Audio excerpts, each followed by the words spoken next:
Hey gamers, today it's time to build the gardens of Versailles. Let's check it out.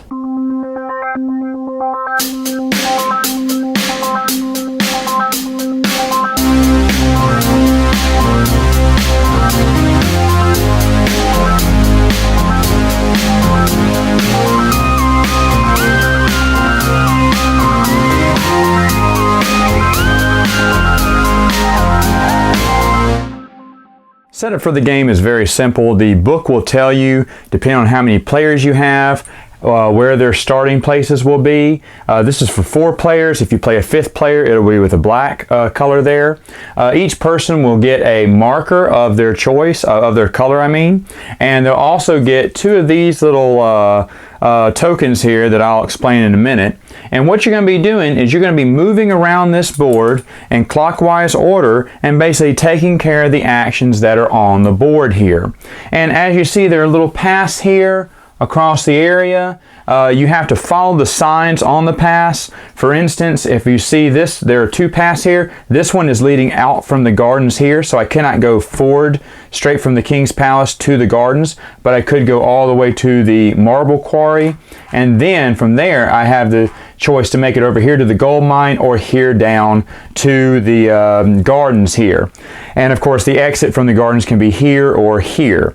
You may not be able to see it this far back, but the signs are very plain and easy to understand. So how this works is you're going to have these players distributed out according to the rules. Everyone's going to get their tokens. You're going to put the King Louis token right here at the palace gates. You're going to put your little starting markers here, and of course a little marker on each one of these progress tracks down right here, and they all start in those little circles. You also put some extra meeples over here in this little area here, and I'll explain what those are for in a minute. And how this game works is very simple. What you're going to do is you're going to, for your turn, move one of your meeples anywhere on the board 1 space, and then you're going to place your place marker there. So for instance, I could move a meeple down this road here and say I'm going to the marble quarry. Or I could say I'm going to move this meeple here and go to the gold mine. As I said, they can go anywhere around the board once. Now, wherever you move, that is where you will place your marker. The marker is there so you cannot visit this place for a second time. Also, you can't just say, well, I'm going to move this guy down here, but I'm going to move my marker over here and take this action. You can't do that. Wherever you move to, that must be where your marker's placed. Now, there are some areas on the board where you may not be able to take an action and you're just moving a marker. Now, that'd be a waste of turn, but it does happen in certain games. So, for instance, let's get a little example here. Let's say that I did this. I moved here and I placed my marker there. Well, depending on how many meeples I have of my color here, that determines whether I can get 1, 2, or 3 bits of marble. And marble is just these cubes. There are big cubes and smaller cubes. The big cubes count for 3 and the smaller cubes just count for 1. And as you can see with the rest of the board, same thing applies for wood. 1, 2, or 3 meeples determine how much wood I get. Same thing with coin, except with coin, with 1 meeple you get nothing.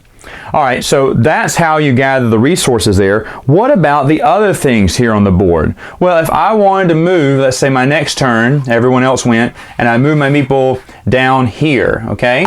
Put my marker there, and what I could do here is a couple of things. As you see, we have some tiles laid out here, and each one of the tiles will tell you how many points are worth it, what you need to build that tile, and all on this side, it's going to go in the garden somewhere, and then of course how many meeples you need. And each one can be different. Some require 2 meeples, and some require special decorations, which I'll get to in a moment.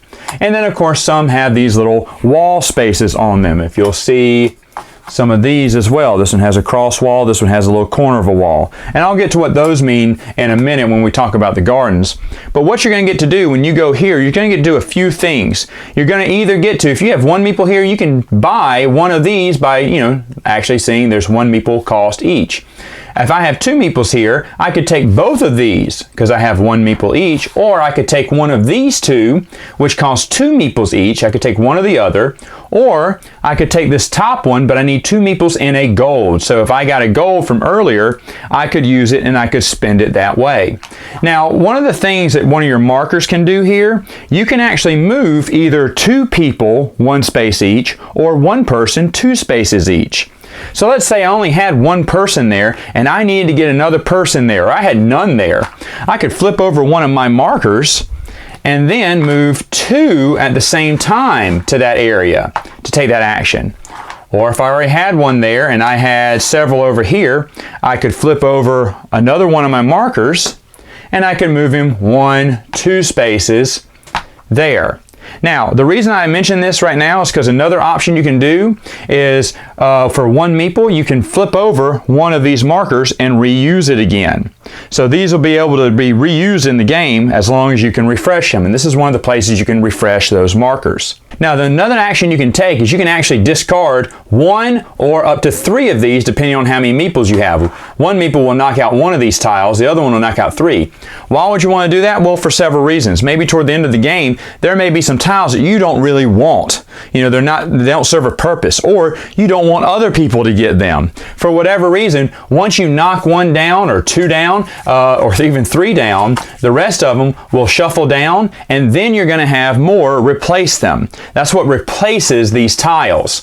If I was just to buy them, they would stay. If I bought these 2, the next player would have to pick one of those. They don't refresh until they're all gone or until someone starts knocking them out. Now, in this area here is where you can build those decorations. As you see, certain icons here come with certain decorations that you need to build. So if you wanted to build one of these decorations, of course, you'd have to move a meeple down here, put your marker here, and depending on how many meeples you have there, and of course what resources you have, you can buy one of the various decorations. Let's say that I was going to buy this piece here. Well, I would need this decoration. As you see, this decoration requires 3 meeples, 2 marble, and a gold. I only have 2 here, but let's say that I had 3. I could actually buy it if I had the 2 marble and the gold, and I would collect the little decoration. And this would come in handy when I want to build it later on. And let's say my next turn, maybe I wanted to go straight to the garden and build it. And I use one of my tokens to flip over and bring 2 people there, even though this one only requires 1, but if it required 2, I could have put it there. And then I'd have to pay this decoration, pay that 1 gold, and then I could build it. Now, when you build something like this, it has to go in the section where it can fit. For instance, if I have a total green garden spot, I couldn't put it next to a white because white on green does not match. Green on green would. Now the same thing with the white one. It would not fit over here because it's touching green, but here it would fit perfectly on white. These have little wall spaces, and as you see, the wall little juts out here and here, so you have to move it to where it's going to match that little wall space. Now I could not put it here because as you see there's a green inland here and this is white. So what I have to do is put it this way where green touches green, white touches white, and there I've moved the wall up. So the wall is going to be different a lot of the times whenever you're pushing it through.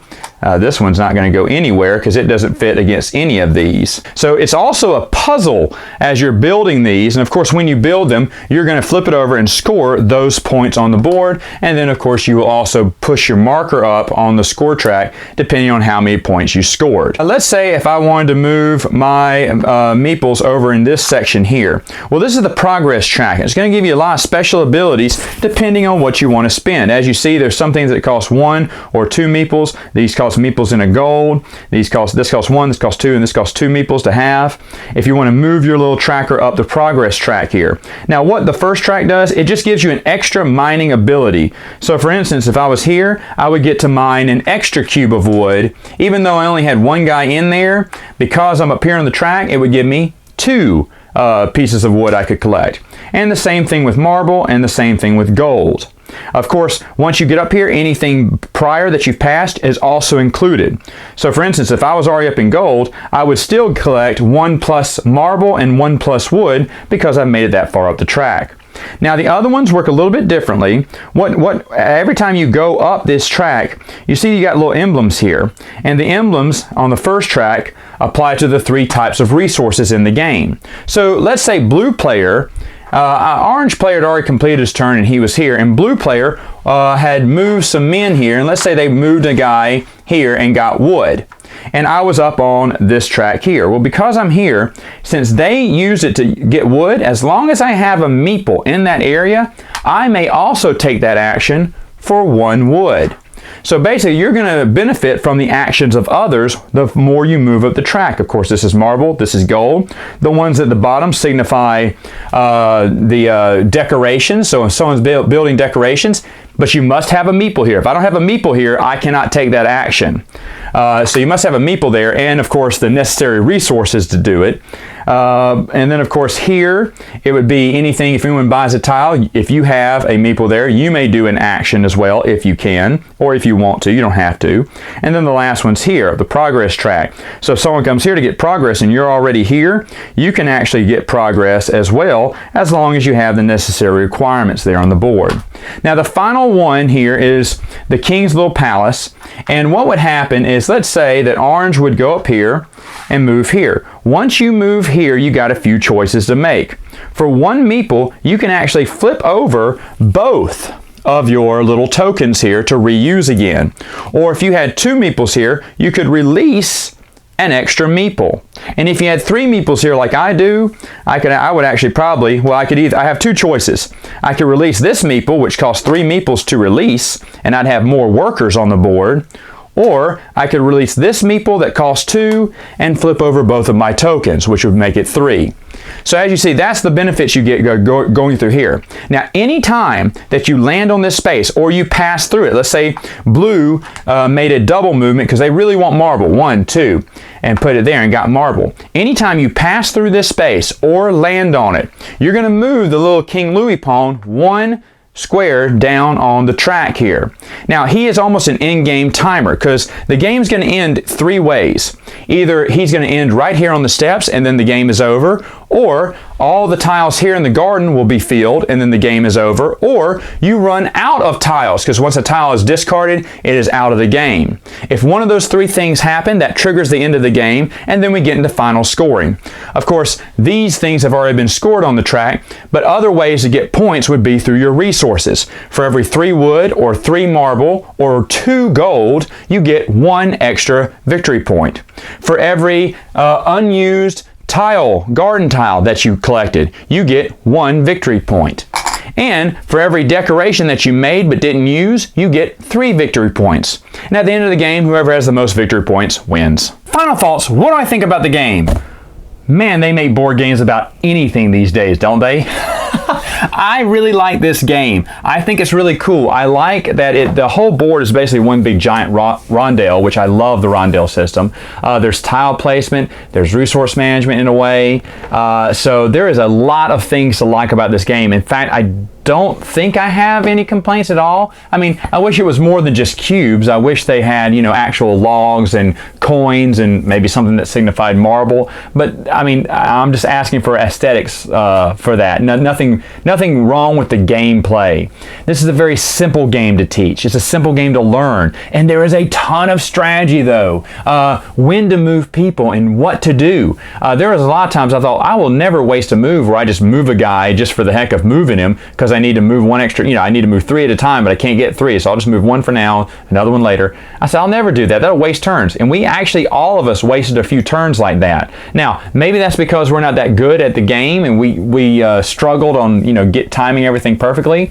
But moving your people around like that, it is hard to manage everything. And especially when you go up in the progress track, man, you want to have a guy at every location, right, that you have upgrades for. But you can't always be at every location because there's other things you have to do. And at first you're like, man, I never want to, go through the King's Palace. That'll just speed up the game. And I'm not anywhere close to finishing.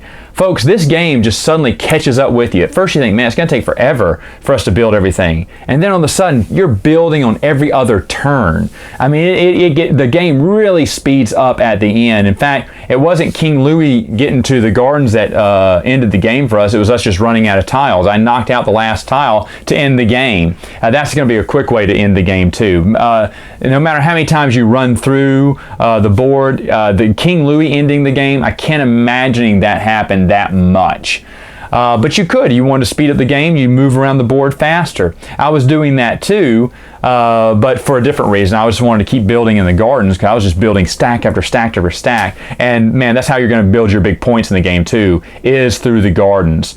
One guy did beat me though. He had a lot of tiles that he bought at the end. He beat me by, the first time we played, he beat me by 4 because he had 4 extra tiles and I had no extra tiles to get. He bought some, and that's another thing. That's another strategy in the game. You want to build before someone else can build, because maybe you have only one tile and there's only one space that will fit on the board. And I was like, oh man, he sees that too. I've got to build before him. Sometimes I was knocking out tiles so that other players couldn't get that tile because there's only one certain type of tile that could fit there, and I didn't want anyone getting it. And I didn't want to take the time to build it because there was only one tile that could fit there. And I was like, I'm going to kick that one out so no one can build it. And then, of course, I would do that. I'd try to race to the gardens to build something before anyone else did. And I made a lot of his irrelevant. A lot of his tiles that he was buying, I was building them first. And then he's like, oh man, I can't use this anymore. And he got a little upset. And I was like, oh well, that's the way the game goes. But it was really intriguing to see that aspect of the game. Those extra tiles ended up winning for him anyway because he got extra points for them. But it was really cool. Unused decorations, everything can get utilized as points. That's another thing. If you are hoarding decorations, or maybe say someone has all the gold in the game. Well, if a player gets there and they have to mine for gold, they're going to take it from the player who has the most. So it stops you from hoarding stuff, or if you do, like it's the end game, oh, I'm trying to get all these, 3 of a kind, 2 of a kind, so I can get extra points at the end. Yeah, well, if someone lands on that, they're going to be, stealing from you, and you're going to be losing those resources. I love everything about this game. I think it's a great game. Should you get the game? Yeah, probably so. It's very easy. I want to call this even a gateway game for some people. It's that simple to play. And it has a lot of modern day board game mechanics in it. So I really like Versailles. I think it's well worth your time. All right, gamers, that's all the time I have for now. Until next time, garden on.